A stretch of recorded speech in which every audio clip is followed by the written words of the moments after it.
Welcome to the Slop Farm. Enjoy the video. In this video, I will explain how to use less oil while frying. First, let's talk about your equipment. Choosing the right pan is crucial for minimizing oil. A good quality nonstick pan can drastically cut down on the amount of oil you need, sometimes by as much as 2/3. Also, consider using a pan with higher sides to keep the oil contained and prevent messy splatters. Next, let's focus on how you apply the oil.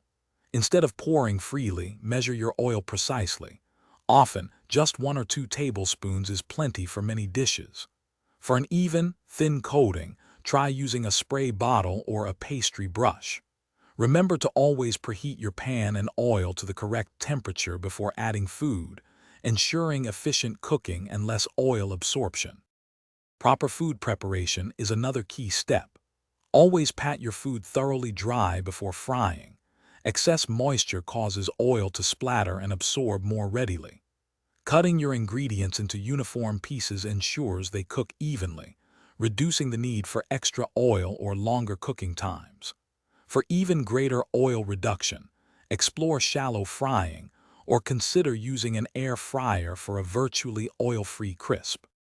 Finally, after frying, don't forget to drain your food.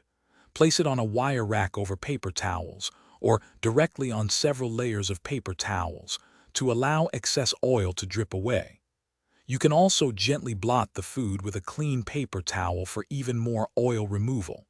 Remember, for the healthiest options, consider baking, roasting, or steaming your meals instead of frying. Thanks for watching. Consider subscribing if we helped you today.